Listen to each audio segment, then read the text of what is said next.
In this video, I'm going to be comparing the Ghost Rider movies to the Blair Witch movies. You have three Blair Witch movies, whereas you have only two Ghost Rider movies. When it comes to the highest score for each franchise, ooh man, neither Ghost Rider movie is fresh on Rotten Tomatoes. The highest score is only 27% for the first film. Blair Witch, the movie Blair Witch Project from 1999, has an 86%. Then we look at lowest score for each franchise. In the case of Blair Witch, the second movie, Book of Shadows, only has a 14%. Ghost Rider, the second movie, Spirit of Vengeance, only has a 19%. Then we look at average score. Blair Witch has an average of 46. In the case of Ghost Rider, you have an average of 23. Blair Witch wins here. And then when you look at gap between lowest and highest score, you have a gap of 74 in the case of Blair Witch, whereas you have a gap of only 8% in the case of Ghost Rider. So franchises are tied. Heading into the final round, we're going to look at my personal opinion.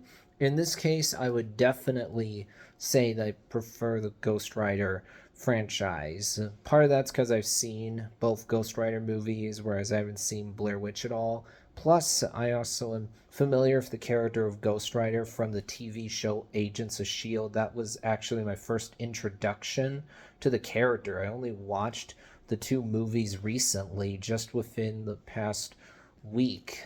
I think that the first Ghost Rider movie is fun and enjoyable. I like the performance Nicolas Cage gives. It's definitely more of an over the top performance, which I appreciate. I like that it's this different kind of comic book story that's more serious, more dark. It has more of a horror element to it.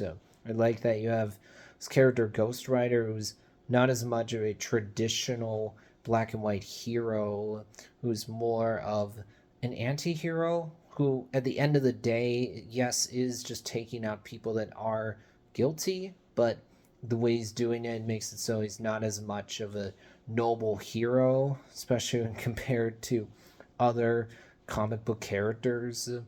I like both the horror and fantasy elements that are included in here. I think they're good performances. I like story of this guy who we see made a deal with the devil in order to help his dad. It really ended up coming back to bite him.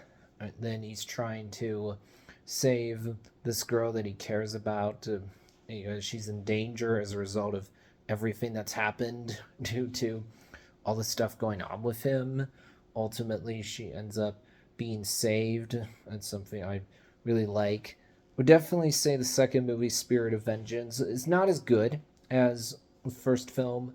The visuals don't hold up as well. It's not as well written as the first film, which itself is not a fantastic comic book movie, but one that I think is enjoyable. I mean, I still got some enjoyment out of Spirit of Vengeance. I like that we explore what's really going on with the spirit that's within Nicolas Cage's character. We learn that there's a good side to the spirit as well, this angelic side to the spirit, which comes back at the end of the movie. That's a nice payoff for sure, but certainly not as well done as the first film. Now, in the case of Blair Witch, it feels to me like the first movie does a good job of introducing it's this found footage movie about these kids that get lost in the woods. You have all this camera footage throughout the movie where you have characters that you almost never see because they're the one operating the camera. The movie sticks to that premise, never all wavers from it. Plus, it's a movie that's not too long. It knows that this kind of thing inherently, if it goes on too long, is going to get on the audience's nerves, so it knows not to overextend its welcome. And ooh, I don't know what went wrong with Book of Shadows, but it's like that's a bad sequel. Everything I've heard makes me go, it seems like that's a bad sequel. Then it feels like the 2016 film is better than Book of Shadows, but still not great. So between these two franchises, I think that the lows of Ghost Rider are not as low as the lows of Blair Witch. Plus, it's a franchise I'm more familiar with. So, for that reason, I'm already going to say that I prefer it. But then you add on top of that, I think it's just better on a quality level. No, wrap things up for this one.